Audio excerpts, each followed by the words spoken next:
Lembayung Al-Quran, Datuk Dr. Haji Zahasan Muhammad. Assalamualaikum warahmatullahi wabarakatuh. Alhamdulillah wassalatu wassalamu ala Rasulillah. Innal hamdalillah nahmaduhu wa nasta'inuhu wa nastahdihi wa nastaghfiruh wa natubu ilayhi wa natawakkalu alayhi wa na'udzu billahi min shururi anfusina wa sayyiati a'malina. May yahdihillahu fala mudilla lahu wa may yudlil fala hadiya lahu. Allahumma salli wa sallim wa barik ala Muhammad wa ala ali Muhammad kama sallaita wa sallamta wa barakta ala Ibrahim wa ala ali Ibrahim fil alamin innaka Hamidum Majid. Amma ba'd. Kita masih lagi bincangkan ayat ke-39, 40 dari surah Yasin. Bagi tuan memiliki tafsir Ibn Katsir, muka jilid yang ke-8, muka surat ke-23, iaitu firman Allah SWT.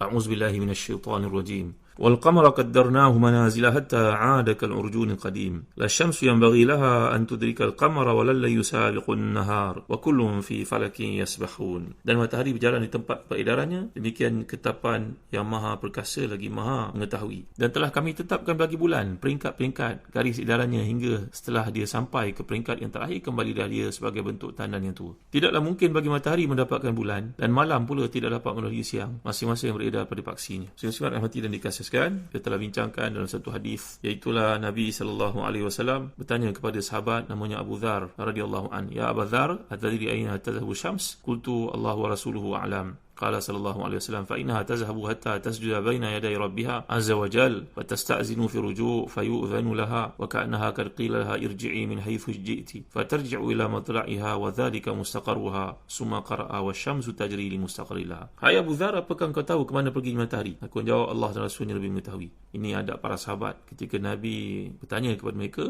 mereka menjawab, Allah dan Rasulnya lebih mengetahui. Jadi Rasulullah SAW bersabda, dia pergi hingga sujud di hadapan Tuhannya, lalu minta izin untuk kembali, lalu ia pun diizinkan, seakan dikatakan kepadanya, kembalilah ke mana kau datang. Sehingga ia kembali ke tempat terbitnya, dan itulah tempat peredarannya. Kemudian baginda membaca dan matahari berjalan di tempat peredarannya. Ini merupakan hadis dari Ahmad. Ada banyak lagi hadis yang menceritakan tentang perkara yang berkenaan, iaitu perkara tentang matahari ke mana perginya waktu ia terbenam. Jadi telah saya uraikan kepada tuan-tuan bagaimana sistem solar dan juga sistem bulan yang Allah jadikan dalam kehidupan ni, jarak ketersusunannya. Matahari itu jaraknya 93 juta batu dari bumi, iaitu 150 juta kilometer, manakala bulan pula jaraknya lah 384,400 kilometer, iaitu bersamaan dengan 238,855 batu dari bumi. Dan bagaimana Allah telah menggambarkan hatta 'ada kal urjunil qadim. Kemudian bulan itu dibandingkan dengan keadaan tandan kurma yang telah membengkok, jadi menunjukkan kepada warnanya dan merujuk kepada keadaannya. Ini dalam bahasa Arab, tuan-tuan yang dimuliakan Allah sekalian. Ini merupakan satu tashbih, namanya tashbih mursal mujmal, iaitu hatta 'ada kal urjunil qadim, yang merupakan, kalau kita belajar bahasa Arab dalam bab tashbih, ni wajah persamaan yang dikemukakan itu dalam 3 bentuk. Yang pertama disebut riqahnya, lembutnya. Yang kedua inhina'nya, iaitu bengkoknya. Yang ketiga sufrah, jadi ini dari sudut warnanya. Dan kemudian kita belajar juga dalam bahasa Arab, Allah menyatakan la syamsu yanbaghi laha an tudrika al-qamar. Ini merupakan satu uslub dalam bahasa Arab yang merujuk pada taqdim al-musnad ilahi li taqwiyati al-hukmi al-manfi. Ini dalam bahasa Arab, dalam bab dipanggil musnad dengan musnad ilahi. Jadi di sini musnad ilahi dikedepankan. Dia lebih jelas dan lebih ablagh. Ablagh ni makna lebih kuat kalau nak dibandingkan dengan ayat la yanbaghi li syamsi an tudrikal qamar. Tapi bila Allah sebut la syamsu yanbaghi laha an tudrikal qamar, maka syams itu merupakan musnad ilahi yang dikedepankan berbanding dengan musnad untuk menunjukkan kepada penguatan maksud yang di bawah. Macamlah kita kata anta la takzib. Ini ayat ni lebih kuat daripada kita mengatakan la takzib, jangan bohong. Kerana kalau kita sebut anta la takzib, kita tujukan ayat itu, peringatan itu kepada anta. Awak jangan bohong. Kalau kita kata jangan bohong je, tak begitu kuat. Tapi kita sebut anta la takzib, awak jangan bohong tau. Samalah dengan ayat ini, maksudkan sini la syamsu yanbaghi laha an tudrikal qamar. Maka musnad ilahi telah pun dikedepankan, tujuannya untuk memperkuatkan ayat ini, menceritakan kehebatan sistem matahari yang ada, yang dapat kita lihat dalam kehidupan kita. Dia tidak akan dapat mengejar pergerakan bulan. Kemudian bila Allah SWT menyebutkan wa kullun fi falakin yasbahun, ini Allah SWT telah menjadikan satu yang tidak berakal, iaitu matahari dengan bulan dalam sistem yang besar itu, seolah seolah-olah berada dalam tanzil ghairil aqil manzilatul aqil. Ini meminjamkan sifat mereka yang hidup, manusia yang hidup, kepada makhluk-makhluk lain. Ini disebut perkataan sepatutnya yasbahu, tapi kenapa Allah sebut yasbahun? Jadi seolah Allah SWT membawakan, mentakbirkan matahari, bulan, bintang ni semua dengan dhamir jamak muzakkar. Dan kita belajar bahasa Arab, yasbahu, yasbahani, yasbahuna. Dia sedang berenang, mereka berdua sedang berenang, mereka beramai-ramai sedang berenang. Jadi dipinjamkan sifat manusiawi itu kepada makhluk-makhluk yang besar seperti bulan, bintang dan matahari ini, maka mereka dipinjamkan sifat-sifat kemanusiaan. Ini adalah untuk sifat-sifat orang berakal. Berenang tu manusia lah. Kenapa pula makhluk orang besar ni dipanggil berenang? Ini adalah untuk menunjukkan kepada kita satu bentuk majaz yang merujuk kepada, ataupun isti'arah di sini merujuk kepada bahawa makhluk-makhluk yang besar ni bergerak dengan tenang, dan kita sebagai manusia yang duduk di atas perut bumi ni tak pernah pun rasa gusara, sebimbang. Adakah boleh berlaku di antara kesemua ni pelanggaran-pelanggaran? Kita bayangkan tuan-tuan yang dimuliakan Allah sekalian, ya, dalam kehidupan kita berapa banyak kes yang melibatkan, contohnya kapal terbang berlanggar sama sendiri, ataupun kapal terbang jatuh, ataupun kapal yang besar itu tenggelam, ataupun kapal itu berlanggar. Selalu kerap kan, kereta api berlanggar, kenderaan di jalan raya berlanggar, semua itu berlaku. Tapi bila menceritakan tentang nikmat hidup di atas muka bumi ini, yang Allah telah menciptakan semua itu, dan bukan setakat matahari dengan bulan dengan planet-planet sahaja, bahkan ada juta sistem galaksi yang ada di angkasa raya yang kita baru hari ini dapat mengetahui tentangnya. Dan seperti yang saya telah terangkan tuan-tuan pada kuliah yang lalu, ada bintang yang saiznya beribu kali lebih besar, 2100 kali lebih besar daripada matahari secara tepatnya, Majoris ini, yang cahayanya sampai ke bumi selepas 5,000 tahun cahaya. Bayangkan tuan-tuan dimuliakan Allah sekalian. Ini adalah ayat-ayat yang berkaitan dengan kaun penciptaan Allah untuk kita renungi, supaya dalam diri kita menguatkan akidah. Kerana surah Makkiyah sifatnya adalah untuk penekanan dan fokus kepada akidah yang telah kita bincangkan. Jadi bila Allah menceritakan tentang matahari ini bergerak mengikut waktunya ataupun tempatnya, kedua-duanya boleh digunakan, sama ada makar itu merujuk kepada waktu ataupun tempat.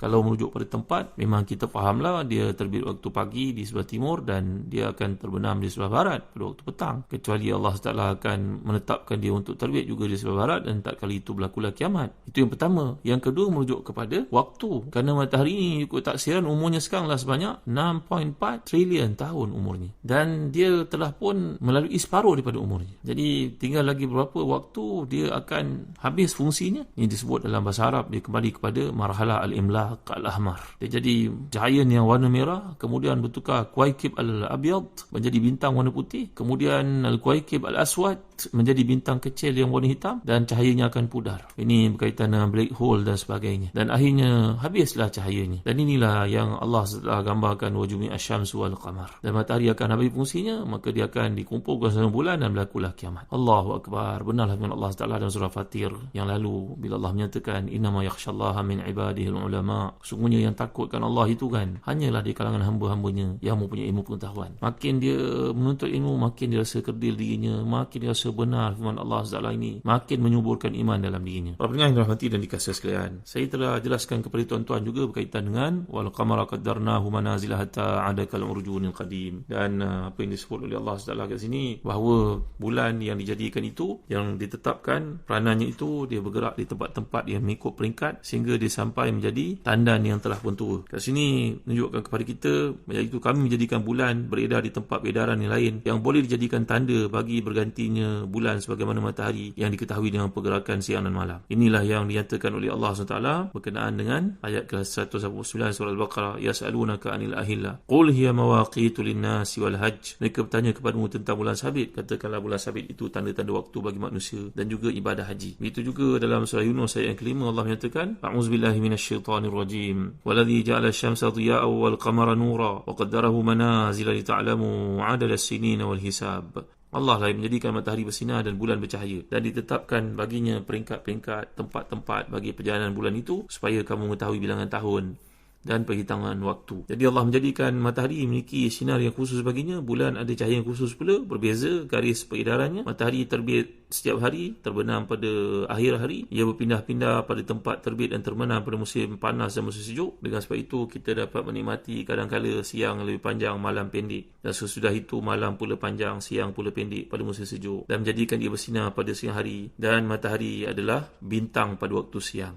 Sedangkan bulan telah ditetapkan untuknya peringkat-peringkat peredaran yang terbit pada waktu malam di awal bulan dalam keadaan sabit, kemudian bentuk cahaya kecil sedikit demi sedikit bertambah pada malam yang berikutnya, dan peringkatnya makin bertambah hingga akhirnya jadilah ia bulan purnama yang menerima pantulan dari cahaya matahari sepenuhnya, dan cahayanya sempurna pada malam ke-14. Kemudian ia mula kurang kembali selepas itu sehingga bentuk seperti tandan yang telah tua. Ibn Abbas radhiyallahu anhu berkata, itulah pokok asal kepada tandan. Sementara Mujahid berkata bahawa al-rujul qadim itu tandan yang tua. Ibn Abbas menterjemahkan maksudnya seperti tandan kurma yang telah lama kering dan melengkung. Jadi Allah menyatakan la syamsu yanbaghi laha an tudrikal qamar. Tidak mungkin bagi matahari mendapatkan bulan. Mujahid mengatakan setiap matahari dan bulan memiliki batasan yang tidak boleh tambah ataupun dikurangkan. Jadi kedua-duanya bergerak mengikut ketetapan Allah SWT. Ini difahami oleh orang yang jadi pilot sebagai contohnya. Saya bertanya kepada pilot, apakah pengalaman anda menaiki kapal terbang? Antara yang menarik jawapannya, kita terbang daripada Kuala Lumpur menuju ke Beijing. Ada kalanya di kiri kita gelap Ustaz, di kanan kita terang. Di kanan masih lagi siang, di kiri gelap. Kalau kita balik, ada waktunya keadaan berbeza pula. Di kanan kita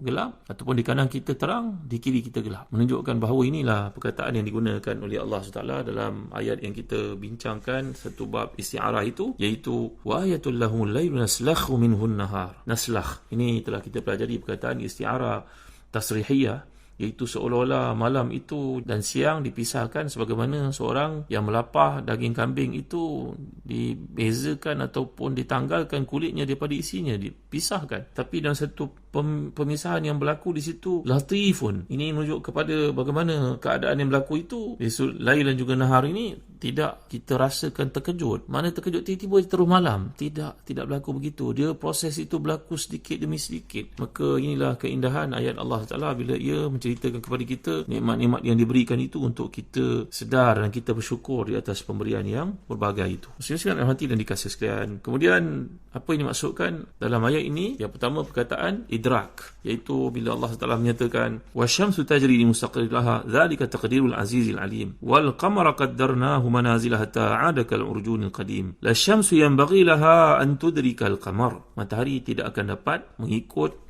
ataupun dapat mendapatkan bulan. Idrak ini maknanya mendapatkan, dan tidak pula walal laylu sabiqun nahar, dan malam tidak akan dapat mendahului siang. Dari sudut bahasa Arab, perkataan idrak dengan as-sabaq ini berbeza. Kenapa ya? Kenapa bila Allah menyebut perkataan matahari tidak akan mendapatkan bulan dan malam pula tidak dapat mendahului siang? Apa bezanya pada perkataan idrak dan as-sabaq? Kenapa ada perbezaan kat situ? InsyaAllah kita akan uraikan dalam kuliah akan datang. Wallahu a'lam. Sallallahu ala sayyidina Muhammad wa ala alihi wa sahbihi wasallam. Walhamdulillahi rabbil alamin. Wa barakallahu fikum. Wassalamualaikum warahmatullahi wabarakatuh.